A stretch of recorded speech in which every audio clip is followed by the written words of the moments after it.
Baik, selamat pagi saudara. Pokok bahasan kita hari ini adalah tentang perencanaan keamanan. Sebagaimana kita ketahui bahwa informasi merupakan core dalam suatu organisasi, sehingga perlu ada perlindungan, perlu ada keamanan bagi informasi, karena itu merupakan aset yang berharga bagi sebuah organisasi, apapun organisasinya.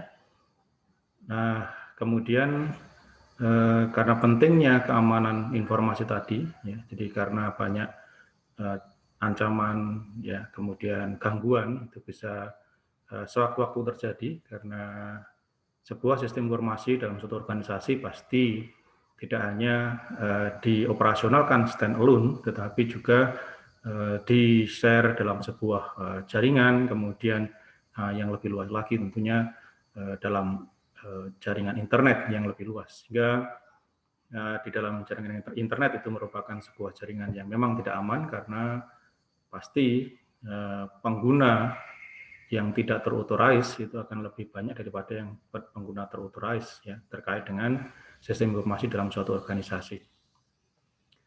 Nah, sehingga gangguan, ancaman, ya, itu pasti akan setiap saat itu akan bisa terjadi, sehingga perlu diantisipasi. Nah, sehingga keamanan informasi tadi penting, tetapi di dalam menunjang keamanan informasi tidak hanya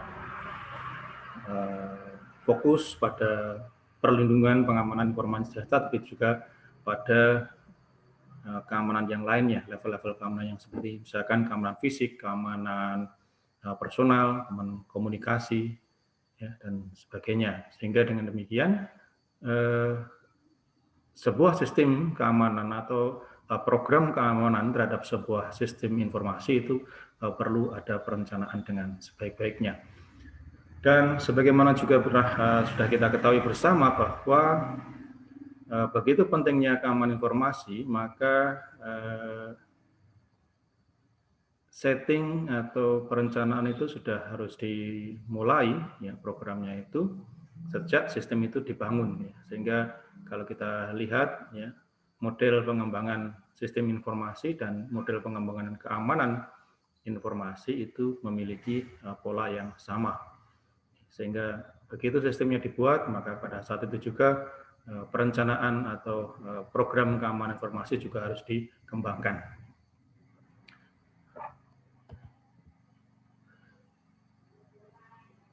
Nah, program keamanan informasi ini lebih diawali dengan tentunya pembuatan suatu kebijakan, ya, dari atau standar dan juga praktek keamanan informasi pada sebuah organisasi, ya, sehingga perlu ada suatu blueprint di sini yang mengawali untuk nanti bisa dijadikan sebagai acuan, ya, di kemudian hari, kalau misalkan, ya, karena namanya teknologi informasi kita berkembang secara dinamis, sehingga keamanan informasi juga harus dikembangkan secara dinamis pula, gitu ya. Ini jadi mengantisipasi perkembangan yang ada, ya, gangguan, ancaman keamanan, ya, model-modelnya juga sudah semakin berkembang juga, itu, sehingga perlu antisipasi setiap saat ini. Nah, blueprint ini ibaratnya kalau misalkan orang bangun bangun rumah, gitu ya, pasti akan bikin ini skema petanya dulu, ya, denahnya dulu, ya, jadi membuat gambarnya dulu, ya. Nah, tetapi di dalam blueprint ini memang tidak hanya sekedar denah, tidak hanya sekedar peta, ya, gambar saja, ya, atau skema saja, tapi lebih detail ke situ. Jadi lebih detail misalkan kalau di dalam pembangunan rumah itu kan, di mana posisi pondasinya memang mungkin di beberapa tempat pondasinya mungkin tidak sama, ya, kedalamannya, sehingga mungkin ada yang disetting nantinya untuk tingkat, ya, maka pondasinya lebih dikuatkan, sehingga kalau orang ingin mengembangkan atau merenovasi rumah maka harus melihat denah awalnya, ya. Jadi denah awalnya, sehingga kalau misalkan dia mau merenovasi kemudian mau bikin tingkat, ya, maka dia akan tahu di mana posisinya, sehingga tidak sembarangan, ya. Jadi Jangan-jangan fondasinya tidak kuat lalu dibikin tingkat, tetapi kalau misalkan dia sudah melihat denah awalnya, melihat blueprint-nya itu, maka dia akan tahu di mana posisi fondasi yang memang disetting untuk tingkat, mana fondasi yang disetting tidak untuk ditingkat ini. Demikian juga kalau misalkan ini kayak misalkan Patru juga sarana prasarana yang lainnya seperti saluran air. Saluran air kan juga gitu ya. Pasti akan dimasukkan pipa-pipanya dimasukkan dalam tembok gitu. Nah, ini kalau nggak ada blueprint-nya, nggak ada gambarnya, nggak ada denahnya, maka ya kalau suatu saat misalkan ada gangguan pada saluran air, maka orang akan bingung ini di mana ini posisinya. Ya, jadi karena berada di dalam tembok yang sehingga tidak tahu misalkan ada kebocoran dan sebagainya ya. Jadi pipanya itu alirannya nanti kemana, dari mana kemana, kemudian bagaimana strukturnya itu tidak diketahui ini. Jangan-jangan kemudian yang pipa yang misalkan dipotong itu ternyata pipa utama. Ya ini seperti atau mungkin juga ini masalah kelistrikan. Ya. Biasanya kalau misalkan kayak yang sudah misalkan 1300 watt ke atas nih, ya pasti tidak di-los satu saklar untuk semua rumah ya. Biasanya ada partisi ya. Jadi di partisi mungkin ada di bagian depan, bagian tengah, bagian belakang, nah, di partisi seperti itu.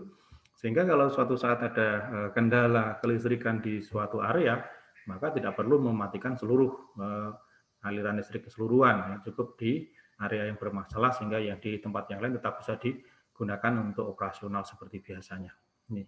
Ya demikian juga pada program keamanan informasi, maka blueprint itu menjadi sesuatu yang sangat penting ini. Jadi, nah blueprint pada keamanan informasi itu lebih detail ya. Jadi lebih detail memang bagaimana pertama acuan untuk membuat sebuah kebijakan untuk keamanan informasi. Artinya standar apa yang diacu, standar yang digunakan sebagai pedoman apa. Ini bagaimana prosedur untuk misalkan mau merubah atau merombak atau mengupdate sebuah kebijakan, itu langkahnya harus bagaimana. Ya, itu kebijakan. Nah, kemudian kalau misalkan kebijakan itu sudah diatur, ya, sebenarnya sudah ditetapkan, lalu bagaimana sosialisasinya, bagaimana edukasinya. Ya, sebagaimana di dalam dalam model keamanan ya, Gambar Cube itu ya. Jadi informasi itu, karakteristik CIA-nya itu harus tetap terjaga di seluruh lifetime-nya. Mulai dari penyimpanannya, mulai dari prosesnya, kemudian sampai dengan transmisinya. Nah, itu semua harus ada dukungan. Jadi untuk memastikan itu semua harus ada dukungan dengan adanya policy, ya. Jadi kebijakan ini.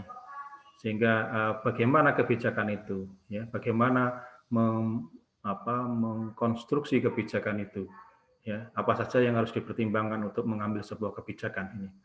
Nah, kalau kebijakan sudah diambil, bagaimana mensosialisasikannya, edukasinya, ya, mengedukasi, melatih, ya, semua pihak yang terlibat di dalam pengelolaan sistem informasi itu. Dan kemudian yang tidak kalah pentingnya adalah bagaimana dukungan teknologinya, ya. Jadi misalkan paket apa yang digunakan untuk pengamanan informasi. Jadi modul-modul apa yang digunakan. Nah, itu semuanya harus dijelaskan secara detail di dalam blueprint ini, sehingga ya namanya dalam organisasi kan tentu ada manajemennya ya, ada manajemennya, dan manajemen itu akan berganti setiap periode tertentu ya. Misalkan kalau di universitas ini kita manajemennya akan berganti setiap 4 tahun sekali seperti itu. Nah, sehingga kalau misalkan ada manajemen baru, kemudian mengantisipasi situasi yang baru, ya, maka manajemen yang baru mungkin perlu ada kebijakan baru. Ya. Nah, tentunya kebijakan barunya itu tidak boleh terlepas dari ini, ya, blueprint-nya tadi, ya. Jadi pengambilan kebijakan, proses untuk mengkonstruksi kebijakan itu juga tidak boleh terlepas dari blueprint-nya. Jadi harus tetap mengacu pada blueprint keamanan informasi tadi. Ya. Demikian juga, misalkan kalau ternyata teknologi yang digunakan sudah tidak kompatibel lagi, nah, lalu bagaimana pengembangannya? Nah, kan perlu melihat juga ini. Jadi apa yang menjadi teknologi yang digunakan pada saat awal sistem atau program keamanan tadi dibuat. Ya, ini. Jadi kalau misalkan untuk menggantinya, apakah bisa upgrade saja atau ini harus di uninstall kemudian menginstall yang baru? Ya, ini perlu ada sebuah panduan ya, dan panduan itu adalah blueprint. Sehingga dengan adanya blueprint, program pengembangan pada keamanan informasi itu akan bisa berkelanjutan dengan baik. Seperti itu. Jadi siapapun yang memegang manajemennya, siapapun yang mengelola itu kalau mau dia mengembangkan itu akan dia melaksanakan dengan baik, kemudian mengacu pada blueprint yang sama. Oke, sehingga di sini juga disebutkan bahwa tanpa kebijakan, blueprint atau perencanaan, sebuah organisasi tidak mampu memenuhi kebutuhan keamanan informasi dari berbagai segi. Memang betul. Jadi artinya segala implementasi program keamanan itu tadi harus melihat lagi pada bagaimana sih blueprint-nya. Ya. Jadi sehingga nanti kalau misalkan ada perubahan atau ada pengembangan itu harus. Nah, perencanaan keamanan itu harus tidak kalah pentingnya, ya. Jadi bagaimana menyusun pola-pola implementasi dari program keamanan tadi. Nah, dalam hal ini setidaknya ada dua macam perencanaan terkait dengan program keamanan informasi, yakni perencanaan strategik dan perencanaan kontingensi. Di mana perencanaan strategik itu adalah perencanaan suatu implementasi program ya manakala berada dalam kondisi yang normal ya pada saat kondisi yang reguler. Jadi perencanaan untuk kegiatan-kegiatan reguler. Jadi aktivitas apa saja yang bisa dilaksanakan secara reguler untuk misalkan untuk mencegah adanya gangguan atau mungkin ada misalkan membuat backup, itu SOP-nya sudah jelas. Itu sesuatu yang berjalan rutin reguler ya manakala tidak ada gangguan. Tetapi kemudian kalau seandainya ada gangguan atau ada serangan ya yang datang ya, memberikan impact pada sistem keamanan sistem informasi tadi, maka ya perlu ada suatu plan B dalam hal ini yang kemudian dikenal sini adalah perencanaan kontingensi. Jadi misalkan perencanaan kontingensi itu sebuah antisipasi kalau misalkan adanya serangan, gangguan, ancaman dari pihak-pihak yang mungkin akan mencoba untuk mengganggu atau ya bisa menjadi dampak yang besar bagi suatu organisasi ini. Sehingga perencanaan kontingensi ini nanti akan lebih banyak didominasi pada metode mitigasi ya, kalau masih Anda ingat tentang ini manajemen risiko ya. Dari manajemen risiko itu kita identifikasi, kemudian kita assessment, lalu pada akhirnya kita juga akan bisa mengontrol risiko tadi. Nah, salah satu metode yang digunakan untuk kontrol risiko itu adalah mitigasi, dan perencanaan kontingensi di dalam program keamanan informasi ini didominasi oleh langkah-langkah dalam mitigasi tadi ya, bagaimana apa yang harus dilakukan pada saat disaster atau ancaman atau bencana itu terjadi ya. Kemudian bagaimana recovery-nya, lalu bagaimana kelanjutan dari proses bisnisnya ini. Oke, yang pertama kita lihat bagaimana perencanaan strategik ya. Nah, perencanaan strategik ini terkait dengan tata kelola keamanan informasi ya. Jadi sehingga di situ mesti ada seperangkat tanggung jawab dan bagaimana prakteknya yang dilakukan oleh pihak manajemen ini. Nah, ini tujuannya untuk memberikan arahan yang strategis untuk memastikan bahwa tujuan nanti akan tercapai. Jadi harus ada suatu langkah-langkah ya yang strategik yang bagaimana program keamanan tadi diimplementasikan sehingga memastikan bahwa tujuan dari organisasi tadi dapat tercapai. Nah, ini untuk memastikan juga bahwa kayak misalkan kalau terjadi resiko, impact ya, maka resikonya itu bisa dikelola dengan tepat.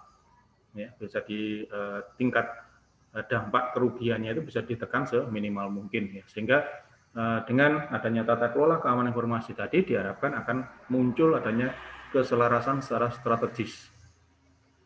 Jadi ada keselarasan ya di dalam implementasi berbagai program ya keamanan, kemudian adanya manajemen risiko juga. Ya, jadi bagaimana risiko tadi bisa dikelola sedemikian rupa sehingga tingkat kerugian yang mungkin dialami oleh sebuah organisasi itu bisa ditekan seminimal mungkin.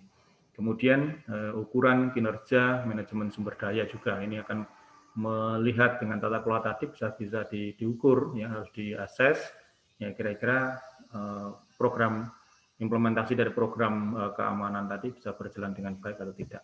Dan juga hasil tata kelola tadi adalah pengiriman nilai-nilai, artinya kalau kita ketahui bersama 3 fokus utama karakteristik dalam informasi adalah confidentiality, integrity, dan availability, itu harus terjaga. Nah, kemudian maksudnya distribusi dari nilai-nilai itu adalah bagi semua pihak yang terotorized untuk bisa mengelola, untuk bisa mengakses informasi itu bisa memberikan manfaat. Jadi artinya confidential, artinya bahwa informasi tadi hanya untuk mereka yang terotorized, integrity, ya, jadi utuh, ya, dari utuh.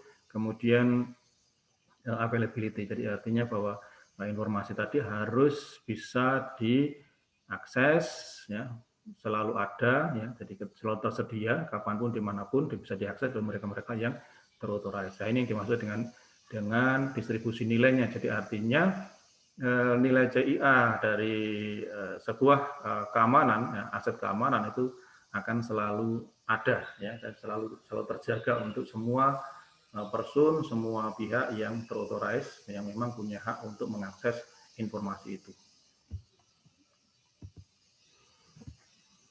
Oke, dalam perencanaan keamanan informasi, maka yang perlu dipikirkan di sini adalah bagaimana sebuah kebijakan itu bisa dibuat. Ya. Jadi sebuah kebijakan tadi dibuat, kemudian lalu diimplementasikan diterjemahkan dalam suatu standar, lalu kemudian adanya implementasi praktis. Nah, policy adalah tindakan yang digunakan organisasi untuk menyampaikan instruksi dari manajemen kepada para petugas, para person yang punya kewenangan dan tugas untuk mengimplementasikan keamanan informasi.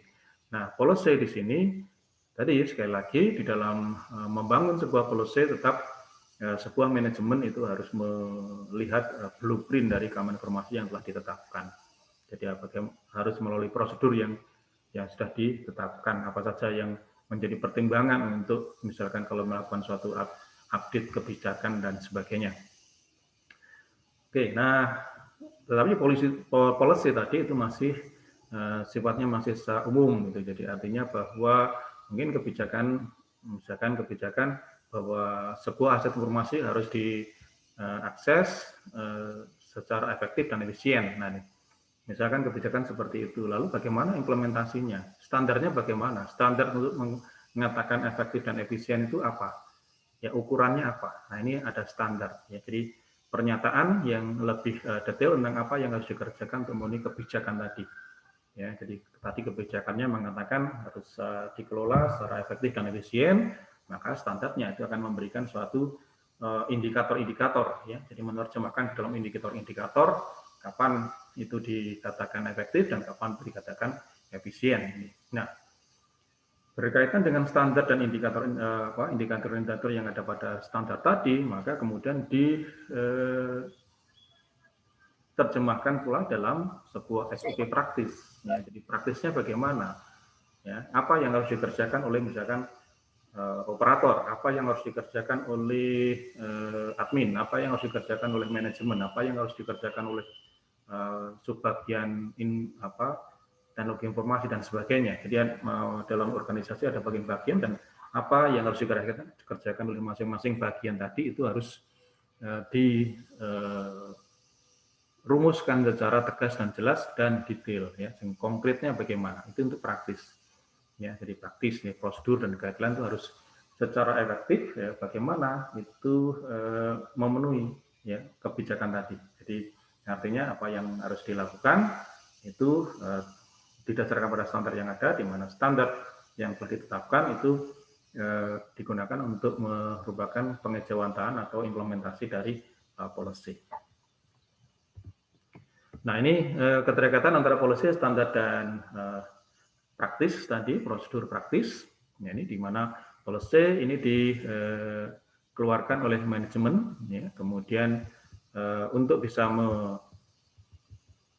mengimplementasikan policy tadi lebih jelas, untuk bisa diakses, untuk bisa dinilai, makanya perlu ada suatu standar, suatu indikator-indikator, ya, indikator tentang apa yang dimaksud dalam policy tadi. Ya, dari sini kemudian disusun ada guideline untuk prosedur praktisnya ini. Jadi bagaimana apa dan bagaimana suatu bidang, suatu bagian, suatu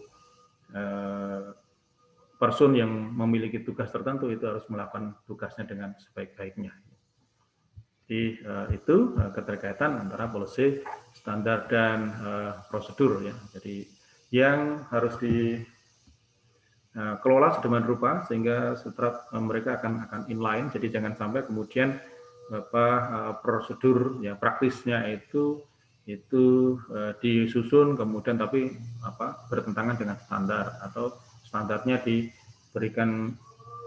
Tapi kalau standar saya kira nggak ya, karena kalau standar tadi pasti dia akan mengikuti apa policy-nya gitu ya. Jadi, seperti yang kita katakan, policy misalkan informasi harus dikelola oleh dengan secara efektif efisien, nah, maka standar itu akan memberikan indikator-indikatornya. Nah, indikator-indikator itulah yang kemudian harus diimplementasikan di dalam praktis prosedur dan guideline, jadi petunjuk SOP-nya bagaimana. Ya, nah penyusunan SOP inilah yang jangan sampai bertentangan dengan standar yang telah ditetapkan. Nah, kemudian dalam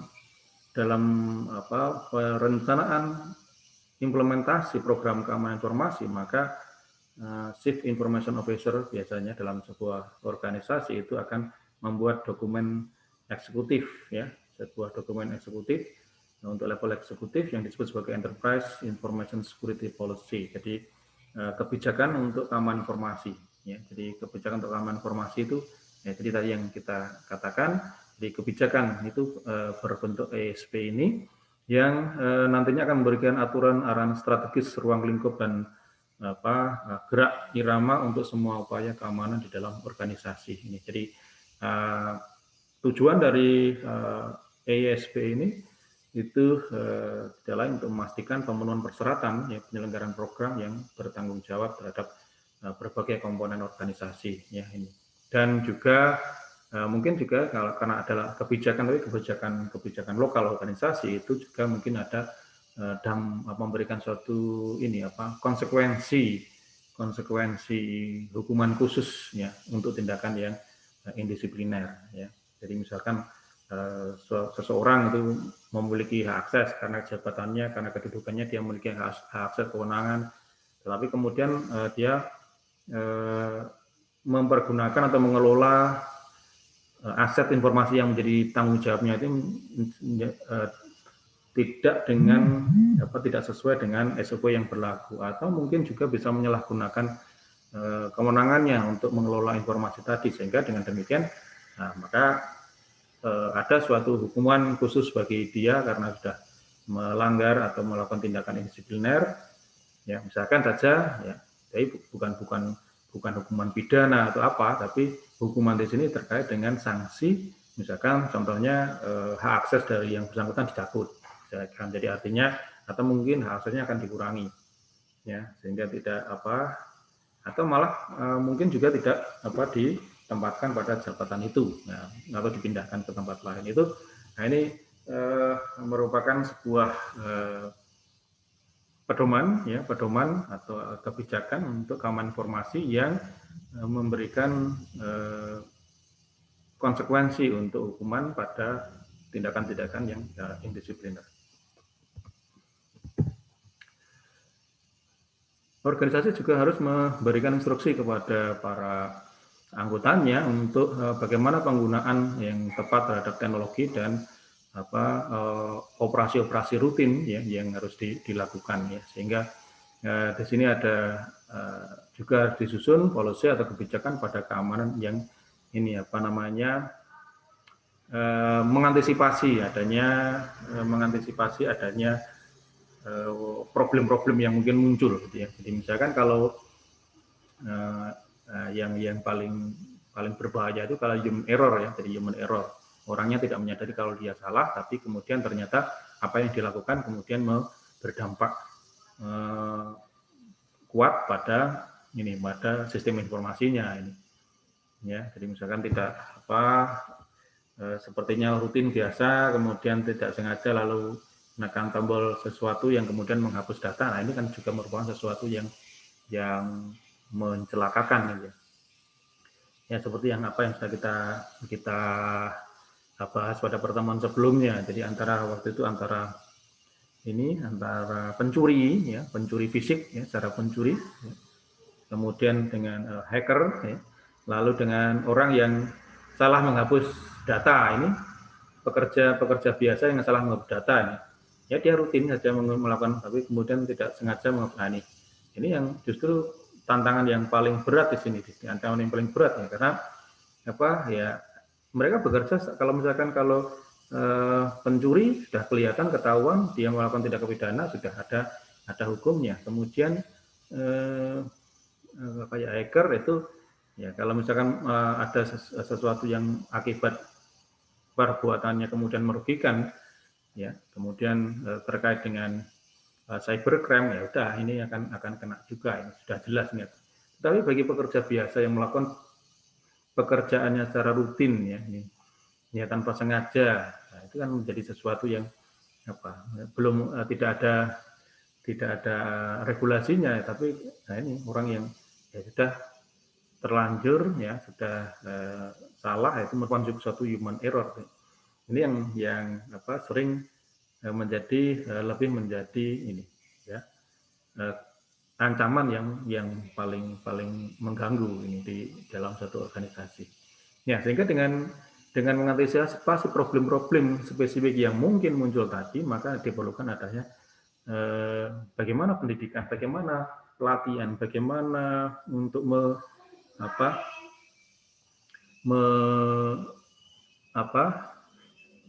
memberikan suatu pengarahan khusus bagi para pekerja, para orang-orang yang mengelola sistem tadi, agar mereka dapat mengerjakan tugasnya dengan lebih baik, lebih berhati-hati, ya sesuai dengan SOP yang sudah ditetapkan, dan meminimalkan adanya kesalahan di dalam memproses ini. Nah itu tadi yang kita katakan blueprint keamanan informasi itu tadi ya. Jadi sehingga blueprint keamanan itu merupakan dasar untuk merancang, memilih dan mengimplementasikan semua kebijakan keamanan, program pendidikan, dan bagaimana kontrol pendidikan. Sehingga di dalam blueprint keamanan itu tidak hanya menyangkut masalah bagaimana sebuah informasi itu bisa diamankan, misalkan bagaimana membangun ruang server, bagaimana servernya berlaku, bagaimana teknologinya untuk mengamankan firewall dan sebagainya ya. Tetapi ada tiga dimensi itu ya. Jadi pada tiga aspek yang nantinya akan mendukung proses keamanan sistem informasi yang terkait dengan policy ya, kebijakan, kemudian pendidikan dan teknologi. Jadi tidak hanya teknologinya saja yang dibicarakan di dalam blueprint ini, tetapi juga bagaimana menyusun kebijakan. Ya, jadi bagaimana prosedur menyusun kebijakan dan kapan kebijakan itu harus diubah, kapan kebijakan itu harus di-upgrade, ya seperti itu. Lalu kemudian kalau ada kebijakan baru, kalau ada regulasi baru atau mungkin teknologi baru, bagaimana manajemen kemudian bisa atau organisasi tadi bisa memberikan suatu pendidikan dan pelatihan kepada para anggotanya untuk bisa melaksanakan tugas dan tanggung jawab masing-masing dengan sebaik-baiknya. Nah, kemudian juga terkait dengan kontrol teknologi, jadi artinya pengendalian teknologinya. bagaimana pengadaan teknologinya, kapan suatu teknologi apakah teknologi yang diimplementasikan itu sudah ya kedaluarsa atau tidak gitu ya. Kalau kemudian kalau sudah kedaluarsa apa indikatornya? Oke, kemudian kalau memang demikian lalu bagaimana prosedur untuk menggantinya? Ya, bagaimana proses untuk menggantinya supaya karena mau nggak mau suatu sistem informasi tadi kan akan digunakan terus untuk kegiatan harian itu ya. Nah, pada kapan upgrade misalkan kalau mau ada perlu upgrade nih, kapan upgrade itu harus dijalankan ya. Seperti misalkan kebijakan kalau di Unit Jember misalkan kayak MMP atau Sister itu akan update ya, diupdate atau di maintenance itu sekitar jam harian misalkan sekitar jam tengah malam begitu, sehingga dengan asumsi bahwa pada jam-jam itu tidak banyak orang mau mengakses ya, Sister itu ya. Sehingga ya, maka kalau kita memberi Anda misalkan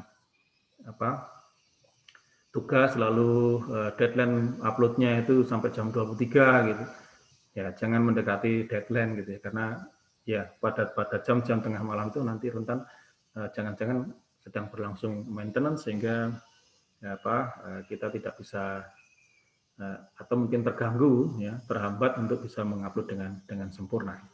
Nah, sehingga dengan demikian karena blueprint keamanan tadi menyangkut semua bidang ya, jadi secara komprehensif bagaimana pengambilan kebijakannya, bagaimana mengadakan edukasi pada anggota organisasi dan bagaimana mengontrol teknologinya, maka blueprint tadi bisa dikatakan sebagai versi lengkap dalam framework keamanan. Ya, jadi sehingga di sini karena itu juga akan menentukan tugas-tugas yang harus dijalankan dan perintah-perintah yang harus direalisasikan ya, sehingga memungkinkan perencanaan tadi bisa terukur ya. Jadi perencanaan sebuah program keamanan informasi tadi bisa terukur ya, bisa nggak dicapai ya. Kemudian kalau itu bisa dicapai, indikatornya apa kalau tercapai ini ya, ini seperti itu. Sehingga pada pengembangan tadi, sehingga blueprint ini tadi akan memastikan bahwa pengembangan sebuah program keamanan ya, atau update dari suatu program keamanan itu dapat berlangsung secara kontinu ya, secara berkelanjutan. Nah, ini beberapa standar yang bisa digunakan sebagai acuan ya untuk mengimplementasikan program keamanan informasi seperti seri ISO 27000 ya. Ini ada Information Technology Code and Practice for Information Security Management ya, yang dipublikasikan oleh British Standard BS 7799. Ada Code of Practice diadopsi oleh ISO ya, International Organization for Standard ya, jadi ISO International Electronical Commission ya, ISC ya, sebagainya. Ini adalah sebuah standar yang nantinya bisa diadopsi oleh organisasi ya, tapi tidak semua mungkin karena beberapa hal mungkin akan harus diadaptasi dengan kondisi lokal ya. Oke, kemudian ada model keamanan NIST juga yang juga bisa diadopsi untuk mengimplementasikan perencanaan program-program keamanan pada sebuah sistem informasi. Ini. Nah, perancangan daripada arsitektur keamanan ya, jadi perancangan arsitektur keamanan itu ini memandang bagaimana sebuah informasi tadi itu digunakan. Ya. Lalu terkait dengan bagaimana informasi tadi digunakan, ya, aset informasi tadi digunakan, lalu akan menentukan pula bagaimana aset itu harus dilindungi. Ini. Nah, di sini ada suatu model yang kita sebut sebagai spheres of security, yang nantinya akan mengilustrasikan bagaimana informasi itu berada dalam serangan dari berbagai sumber.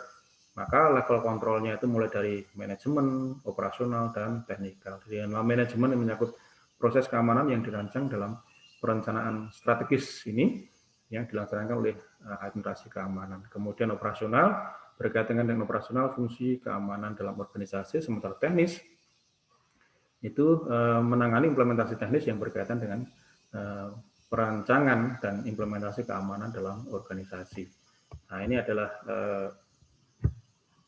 model spheres of security, di mana yang bagian yang sebelah kiri ini akan memperlihatkan bagaimana informasi tadi digunakan, sphere of use. Jadi bagaimana informasi digunakan. Pengguna utama dan informasi itu utamanya adalah people di sini yang akan bertahap, ya. Jadi bertahap mulai dari sistem, ya. Jadi informasi tadi digunakan dalam sebuah sistem lokal, ya. Kemudian di sharing antar sistem yang berada dalam satu network, satu jaringan yang masih terbatas tempatnya. Nah, kemudian ada juga yang digunakan pada medium yang lebih luas, ya, di internet, ya. Seperti itu. Sehingga mungkin orang misalkan untuk mengakses informasi tadi, orang harus masuk sistem. Nah, akses informasi yang bisa diakses dengan masuk dalam satu sistem, nah mungkin bisa sekitar 70%, ya, atau mungkin 100% bisa diraih, ya. Ya, jadi 100% informasi ini mungkin bisa didapatkan, seperti ini. Nah, kemudian kalau informasi yang di tataran jaringan di jaringan lokal seperti ini, jadi keluar dari sistem, kemudian di-share dalam satu jaringan, mungkin ya sekitar bisa jadi 60% dari informasi tadi bisa diakses melalui jaringan ini. Nah, sementara kalau yang di internet ini yang sifatnya sudah publik, gitu ya, sudah publik, mungkin hanya sekian persennya terjadi, semakin mengecil persentasenya. Nah, mungkin kalau bisa kita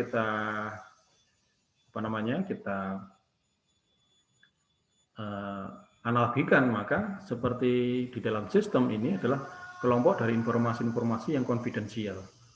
Ya, karena apa? Karena untuk bisa mengakses informasi itu orang harus masuk dalam sistem. Begitu dia masuk dalam sistem, maka akan dikenali apa hak aksesnya. Ini, ya, sehingga akhirnya informasi yang diberikan ke dia itu adalah betul-betul informasi yang merupakan menjadi hak akses baginya. Gitu. Jadi memang informasi tadi harus diberikan kepada mereka yang terauthorize dalam hal ini, sehingga harus masuk dulu dalam sistem. Ya. Lalu kemudian kalau yang di jaringan, mungkin dalam jaringan lokal, ya, maka informasi-informasi yang pada kelompok ini, ya, pada kelompok yang internal, ya, jadi pada kelompok internal, ya, sehingga semua kru, ya, semua aktivis, ya, semua anggota dalam organisasi itu bisa mengakses, ya, melalui jaringan yang ada. Nah, sementara kalau misalkan di internet berarti itu adalah kelompok dari informasi yang sudah di ranah publik, ya, di publik umum, ya, sehingga bisa semua orang yang di luar organisasi pun juga bisa mengakses ini internet. Ya. Ini sphere of use, ini bagian gambaran model dari bagaimana informasi tadi digunakan. Sehingga dengan demikian proses atau proses model perlindungan terhadap informasi juga mengikuti pola seperti ini, lapisan-lapisan seperti ini. Seperti yang kita lihat di sebelah kanan, ini adalah sphere of protection, bagaimana kita bisa melindungi aset informasi tadi, ya. Ini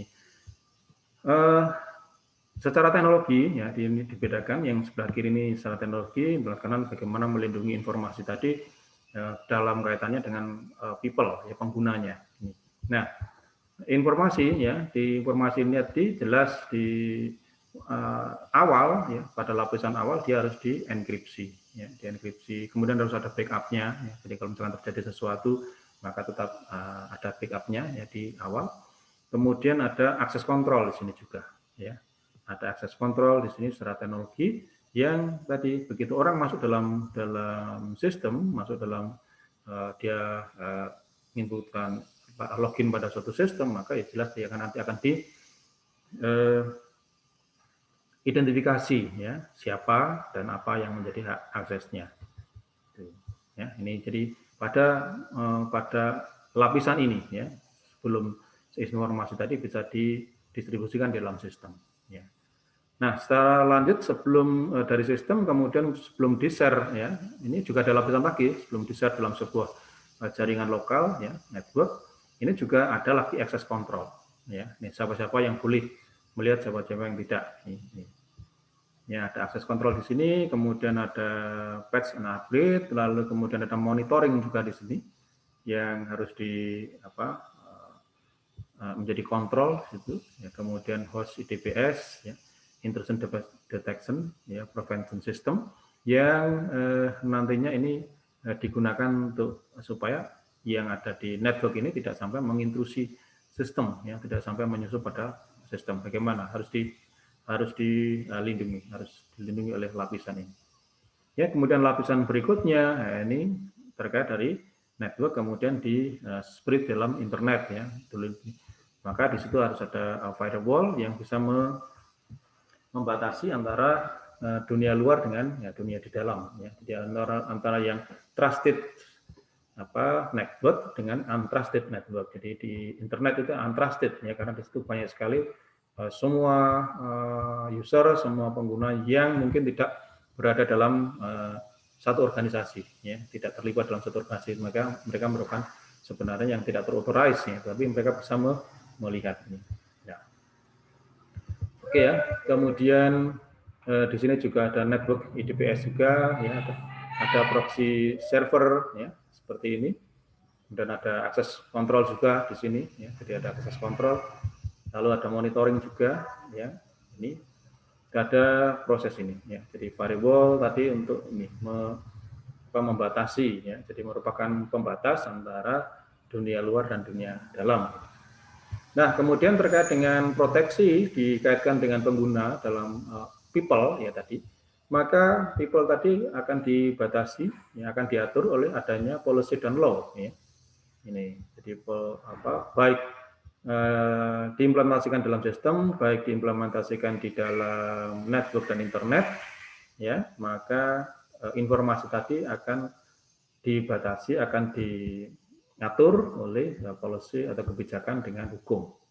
Ini, ya, di mana saja informasi yang boleh diakses, yang terbuka, yang mana saja yang konfidensial, mana saja yang internal, mana saja yang bisa publik, tentu, ya. Nah, sehingga dengan demikian karena adanya policy dan law, ada suatu kebijakan yang harus dilaksanakan itu, maka untuk bisa mengelola informasi, mengakses informasi atau menggunakan informasi dengan sebaik-baiknya, maka terhadap people tadi perlu ada suatu education dan training. Ya, ada pendidikan, ada training bagi people, terutama mereka yang berada dalam satu organisasi itu. Ini jadi bagaimana apa yang harus mereka lakukan, apa yang boleh mereka lakukan, apa yang tidak boleh, apa yang harus mereka kerjakan untuk melaksanakan tugas dan tanggung jawab mereka terkait dengan informasi yang mereka kelola. Nah, kemudian juga ini tidak kalah pentingnya adanya ini security planning yang nanti ini adalah merupakan metode mitigasi, ya. Jadi kalau misalkan ada sesuatu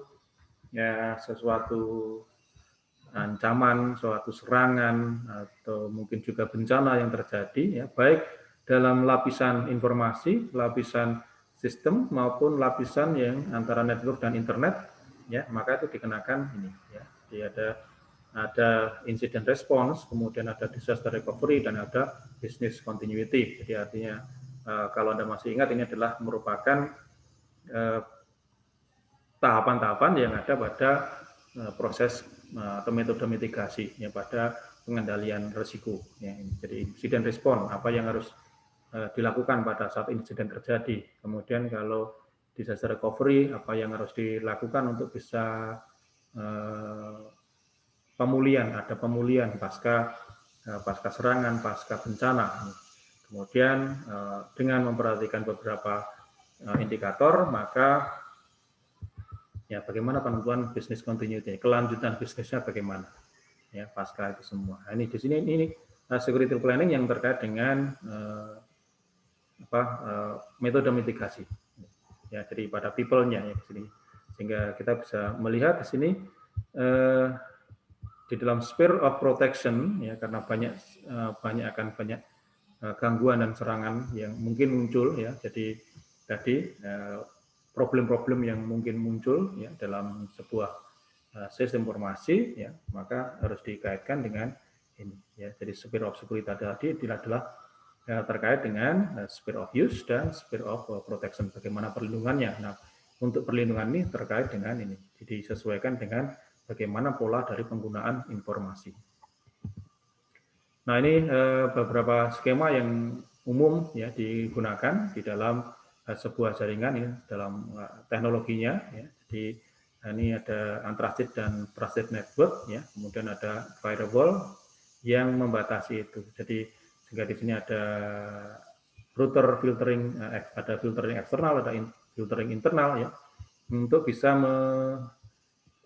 menyaring ya. Jadi menyaring apa saja yang boleh masuk ke dalam satu jaringan yang terpercaya dan apa saja yang dari jaringan itu boleh keluar ke untrusted network. Ya, kemudian ada di sini security perimeter, itu konsentrasinya itu ada di military zone ya. Jadi the military zone yang merupakan area kosong antara inside dan outside jaringan. Jadi batasan antara trusted dan untrusted network. Ya, ini delimiter zone-nya itu ya di firewall tadi ya, di proxy servernya ya. Jadi itu adalah nanti yang akan menyeleksi, menyaring mana-mana saja informasi, data yang boleh masuk ya dari untrusted ke trusted network, ya, mana saja yang boleh keluar dari trusted ke untrusted.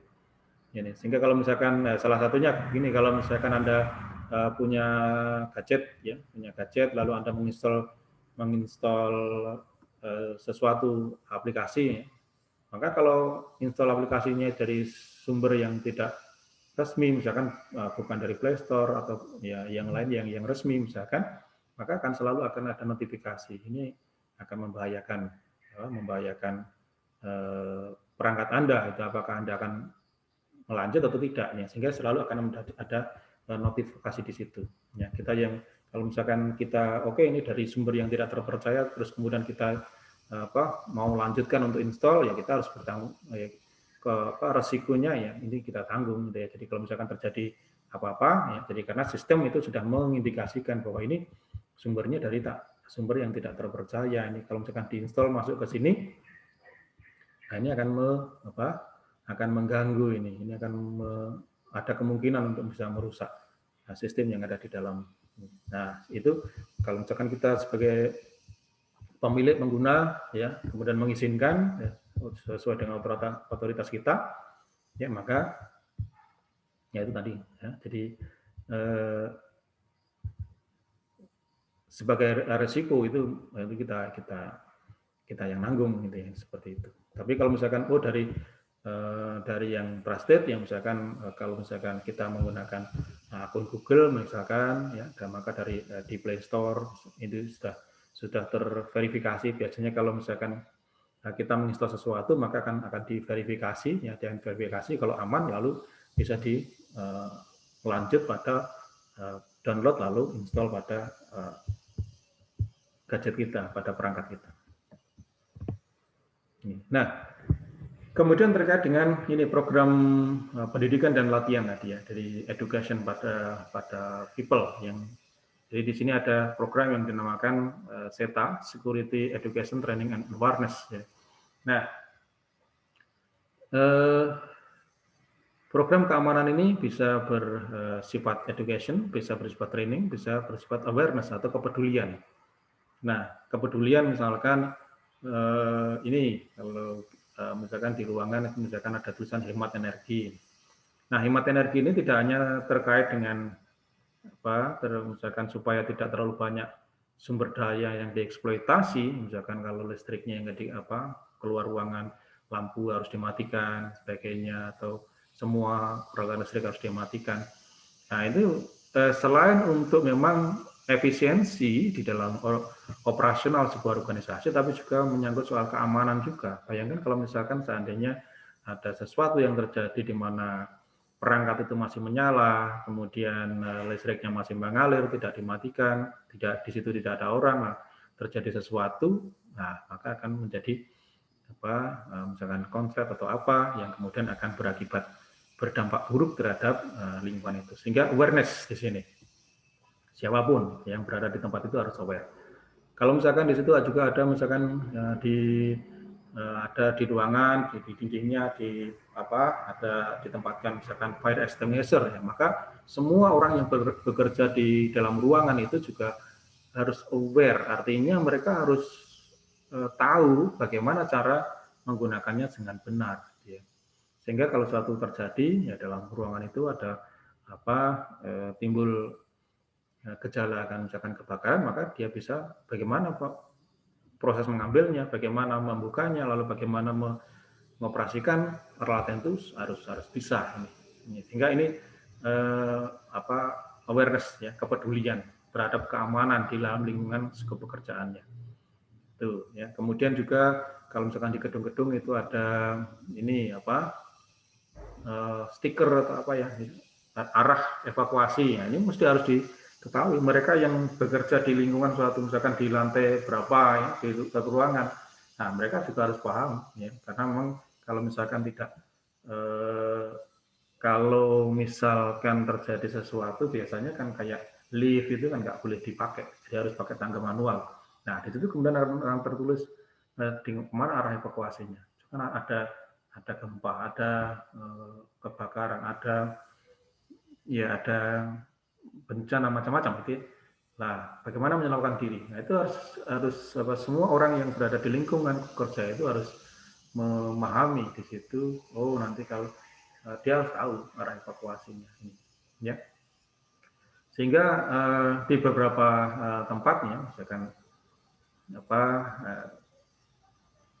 itu semua orang yang ada di area itu harus lulus ini program keamanan ini, harus lulus. Artinya itu untuk meningkatkan awareness mereka, untuk menguji apakah mereka mengerti enggak, ya, program-program keamanan yang diselenggarakan di lingkungan kerjanya. Ini, ya, itu. Jadi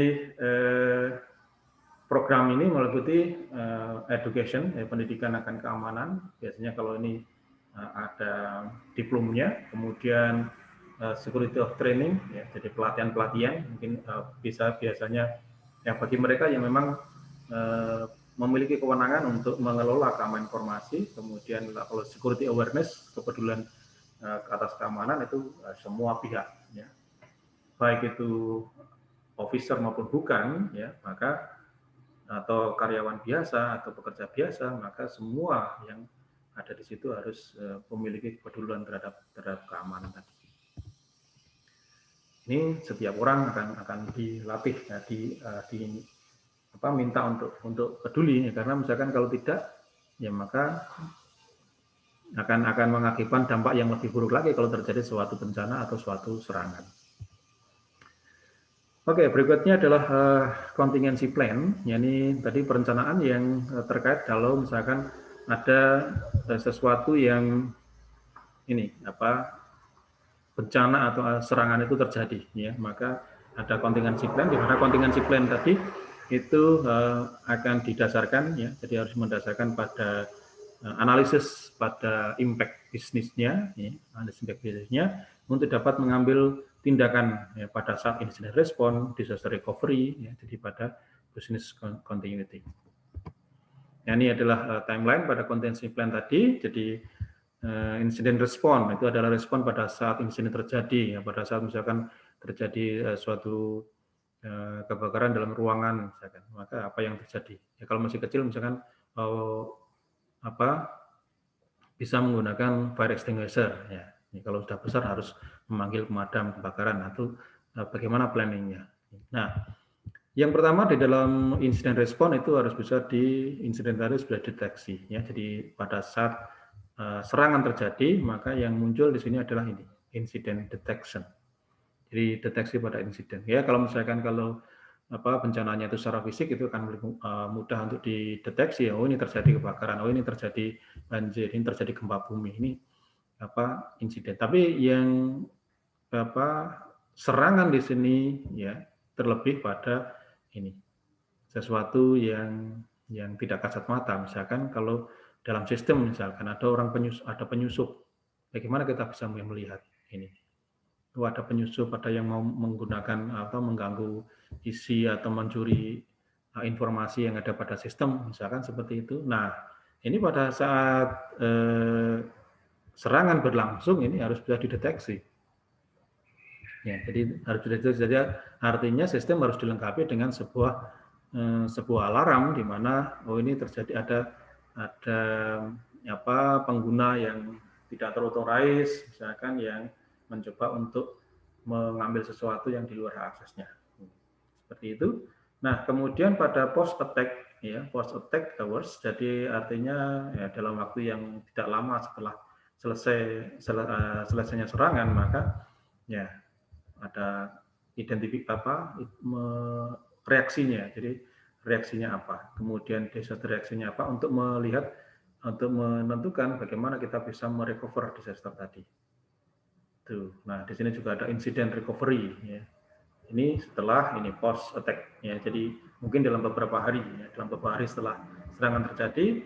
Nah, ini di sini bagaimana reaksi untuk keberlanjutannya, kemudian setelah beberapa hari, kemudian setelah dianalisis itu bisa ditetapkan kira-kira alternatif apa yang harus ditempuh, apakah terminate ataukah transfer ataukah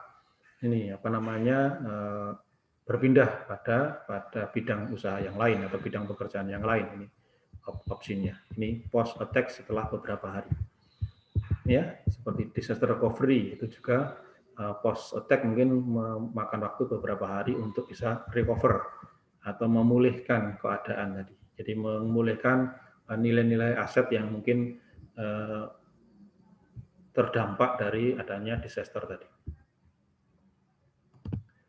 Nah, ini langkah-langkah utama pada contingency plan. Jadi utamanya baik dimulai dari insiden respon ya. Jadi respon atau reaksi pada saat insiden terjadi, kemudian disaster recovery, jadi proses pemulihan pasca adanya kejadian, kemudian bagaimana business continuity planning, bagaimana business continuity tadi. Nah, semuanya didasarkan pada business impact analysis ya. Jadi analisis pada dampak terhadap bisnisnya. Jadi di sini mengidentifikasi bagaimana serangannya apa, ya gangguan ancamannya itu apa, ya kemudian juga skenario apakah menganalisis apakah serangan tadi berhasil atau tidak. Ya tadi yang di dalam manajemen risiko itu sering kita ada pertanyaan-pertanyaan apakah biaya yang dikeluarkan oleh penyerang itu lebih besar daripada hasil yang akan diraih gitu ya. Ini kalau itu yang terjadi maka ya udah itu berarti risikonya itu bisa diterima. Ya. Tapi kalau misalkan dia penyerang itu mengeluarkan biaya yang sedikit tapi akan meraih keuntungan yang besar, nah itu yang ini merupakan risiko yang harus kita hindari, ya harus kita tekan seminimal mungkin. Tuh. Ini langkah-langkah contingency planning. Jadi semua didasarkan pada analisis ya terhadap impact bisnisnya. Nah, tadi di sini ada pada saat ini recovery disaster recovery, di sini ada krisis manajemen juga ya. Jadi untuk merecover.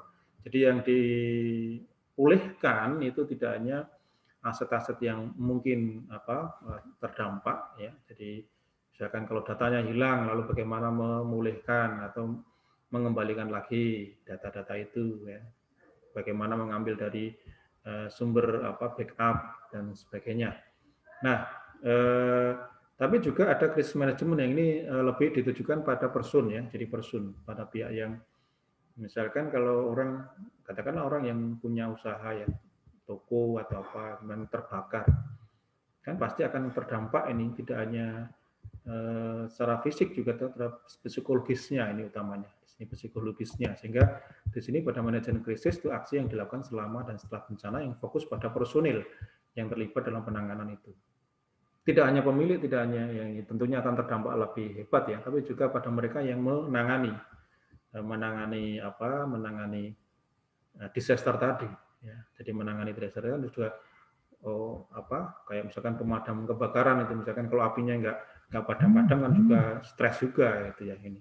Bagaimana ini sudah disemprot dari sini, semprot dari sana dan sebagainya, sudah mengeluarkan air yang begitu banyak, apinya masih juga belum bisa dipadamkan, nah, itu kan juga stres. Juga sampai semalaman bisa terjadi seperti itu. Nah, ini manajemen krisis ini di mana suatu aksi yang dilakukan ini pada mereka yang personil yang terlibat ya dalam penanganan dan kelangsungan hidup bisnis itu ya.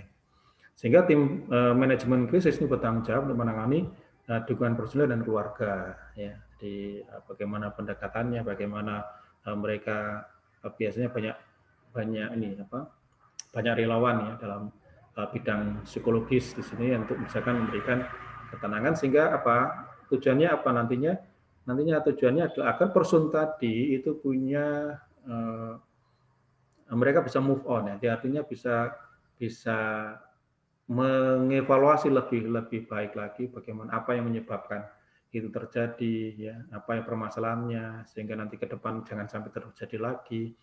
Atau mungkin kalau mereka sudah bisa melihat itu ya, jadi menganalisis, menilai lalu bagaimana dampaknya terhadap bisnis mereka, kemudian mereka akan bisa berpikir secara jernih untuk bisa menetapkan keputusan bagaimana kelanjutannya, bagaimana keberlanjutan dari bisnisnya itu, apa yang akan terjadi ini.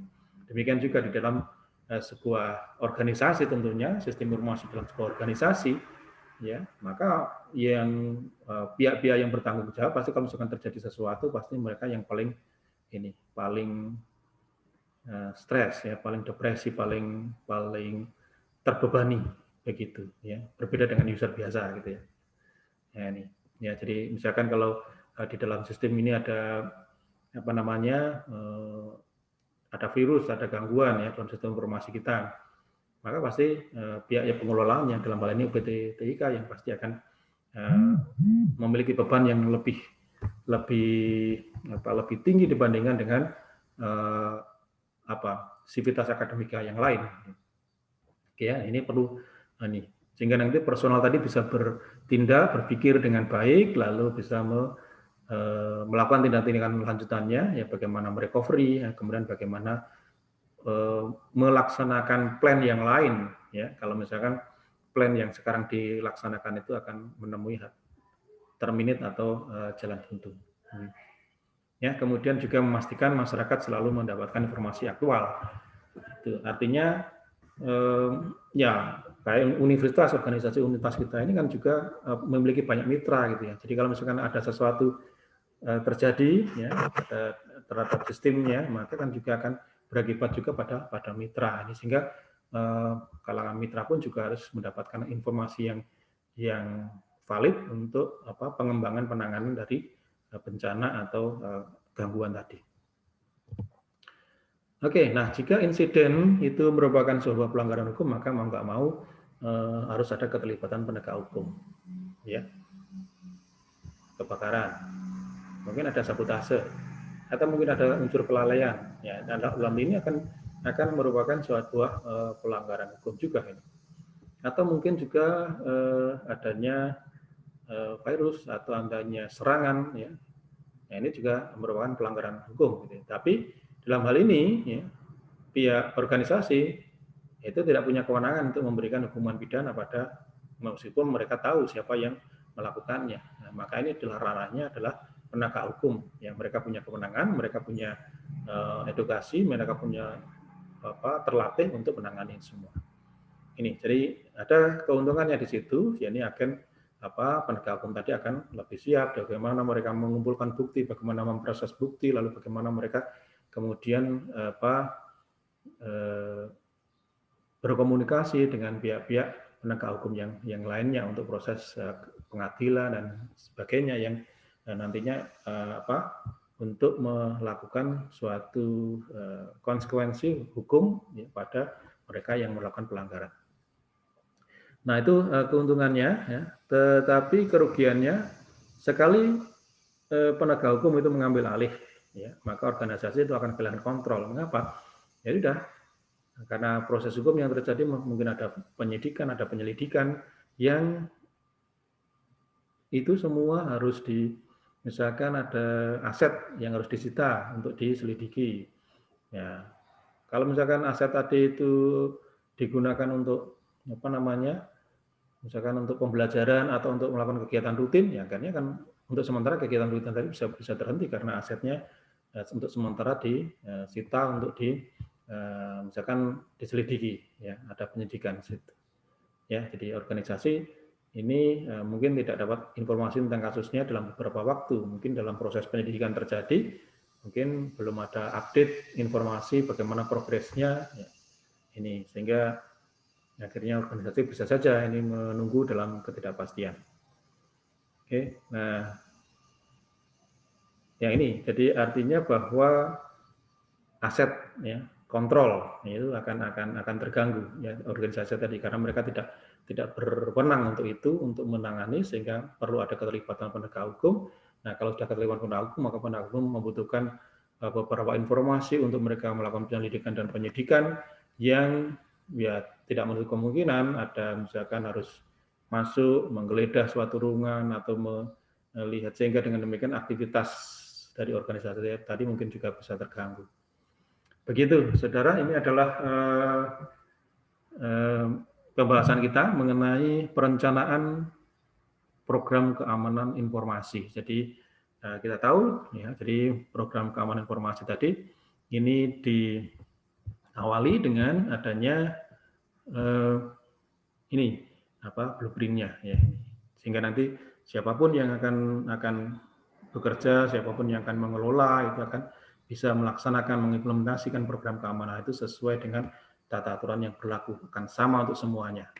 Begitu. Nah, kemudian di dalam program perencanaan ini ada dua hal, ada perencanaan yang ini strategik, yang reguler, ya, bila dalam kondisi-kondisi yang normal itu prosedur, kegiatan yang terkait dengan implementasi keamanan tadi yang harus dilakukan, ya, secara rutin dilakukan. Tetapi juga harus disiapkan juga perencanaan kontingensi, yang dalam hal ini bagaimana mitigasinya.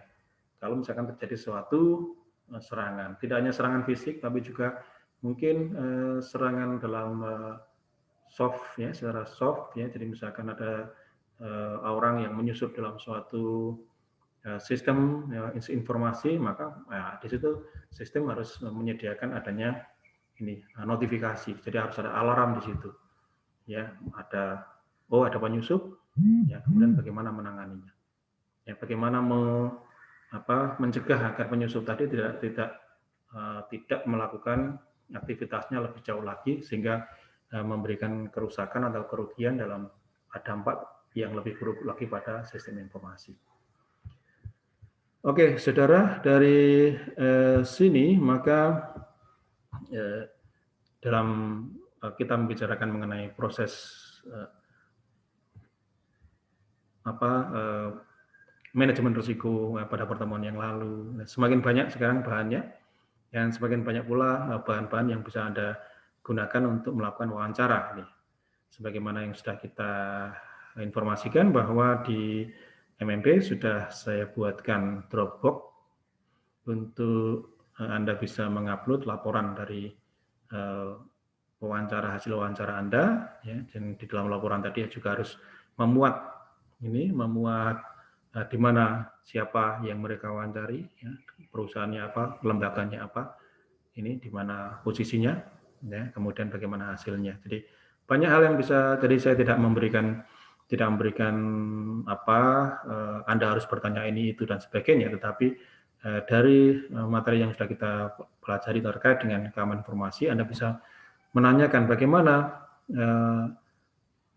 suatu organisasi tadi, ya, atau instansi, atau sekolah, atau apapun, ya, yang ada di sekitar Anda itu bisa menangani informasi yang mereka buat, yang mereka punya, ya, karena sekali lagi informasi merupakan aset yang sangat berharga bagi sebuah organisasi. Ya, yang sederhana aja, misalkan ini ada usaha kuliner, katakanlah itu, usaha kuliner. Ya, maka mereka punya informasi tentang menu. Nah, ini kan merupakan suatu aset bagi mereka. Kalau seandainya menu utama, menu andalannya itu kemudian dicuri oleh orang lain, dan kemudian ya, akhirnya akan ada pesaing baru nih. Nah, mungkin bisa mereka juga akan lebih melakukan yang lebih baik lagi ini, jadi menu, sehingga terutama misalkan sehingga nanti informasi ini mereka sudah bisa memiliki informasi yang sifatnya konfidensial, internal, atau yang sudah publik. Yang konfidensial misalkan kayak ya menu-menu utama, misalkan apa bumbu ya, yang utama biasanya bumbu apa yang menjadi kunci utamanya, yang menjadi kunci suksesnya, karakteristiknya tersendiri, ya rasanya yang beda. Ya. Mereka tentunya punya rahasia tertentu, yang rahasia ini menu rahasia ini hanya bisa dimiliki oleh pemilik, gitu ya. Bahkan karyawannya pun juga ya, tidak boleh. Ya, mereka mungkin hanya ditugasi untuk melakukan pengolahan yang lain, gitu. Tapi kalau ya peracikan bumbu ini hanya bisa dilakukan oleh pemilik, misalkan. Atau mereka sudah dipercaya sungguh oleh si pemilik, misalkan seperti itu. Jadi menjadi sebuah informasi yang konfidensial, hanya orang-orang tertentu saja dalam hal ini. Ya, atau mungkin juga informasi yang internal, misalkan ya, bagaimana tata cara penyajian, bagaimana memasaknya, bagaimana ya, proses itu, misalkan menyambut tamu, bagaimana pelayanan pada tamu yang datang. Ini merupakan informasi internal, gitu ya, internal. Jadi semua karyawan yang ada di situ harus tahu semua. Gitu. Tetapi juga ada yang informasi yang bersifat publik, artinya kayak menu, harga, ya macam-macam itu, kemudian ya itu sudah publik ya, sehingga dengan demikian si customer itu juga akan tahu, oh di tempat ini ada menu ini harganya sekian, nah itu menjadi sebuah informasi publik itu. Nah itu yang apa contoh sederhananya ya, tapi Anda mungkin akan bisa menggali lebih dalam lagi terkait dengan bagaimana mereka bisa mengamankan itu, bagaimana mereka bisa misalkan menjaga agar informasi yang konfidensial tadi tetap konfidensial, gitu ya, tidak sampai keluar ya kepada orang-orang yang tidak terauthorize. Ini informasi yang sifatnya internal hanya cukup diketahui oleh kalangan internal saja, tidak sampai keluar. Bagaimana mereka bisa mengamankan itu? Apakah itu sekolah, apakah itu suatu perusahaan, apakah itu suatu organisasi lain, instansi, baik pemerintah maupun swasta, silakan. Ini Anda bisa memberikan wawancaranya di situ, ya, yang tingkat terkait. Terus kemudian juga kalau misalkan ada materi mengenai manajemen risiko, maka pertanyaan Anda akan semakin banyak lagi nantinya, komprehensif. Artinya kalau misalkan ya, apakah mereka sudah punya perencanaan kalau misalkan terjadi sesuatu karena serangan, ancaman, bencana itu ya memang tidak bisa dihindari dan bisa terjadi sewaktu-waktu. Ya, seperti itu, apakah mereka sudah punya side plan untuk mengantisipasi hal-hal tersebut, lalu apa yang mereka kerjakan, maka apa yang mereka telah rencanakan. Itu kan menjadi sebuah bahan-bahan yang bisa ditanyakan kepada mereka. Jadi kalau misalkan Anda memerlukan, oh saya mau ke instansi ini, tapi instansi ini mengharuskan saya membawa pengantar dari fakultas, nah, silakan kita menghubungi saya atau bisa ke bagian akademik untuk ini membuatkan pengantar untuk Anda bisa wawancara. Begitu. Ya, mungkin dari sini ada sesuatu yang ditanyakan mengenai materi kita hari ini, mengenai tugas untuk Dropbox ini akan dibuka, jadi sudah tersedia di MMP sih, tapi akan mulai dibuka untuk Anda bisa mengupload laporan Anda itu mulai tanggal 6 April dan akan ditutup pada 6 Mei. Ya, jadi tanggal 6 Mei sudah kita tutup Dropbox-nya dari upload ini. Ya. Anda rekomendasinya Anda melakukan tugas ini secara mandiri, tapi kalau misalkan Anda mau berkelompok, maka kita batasi kalau berkelompok, kelompoknya satu kelompok itu maksimal 3 orang untuk memastikan bahwa setiap anggota kelompok itu punya peran. Toh nanti pada saat Anda harus mengupload laporan, ya laporannya itu diupload secara individu di MMP itu, di Dropbox-nya. Mungkin ada pertanyaan, silahkan. Oke, kalau tidak ada pertanyaan, maka untuk sesi hari ini saya ucapkan sekian. Terima kasih atas perhatiannya dan selamat pagi.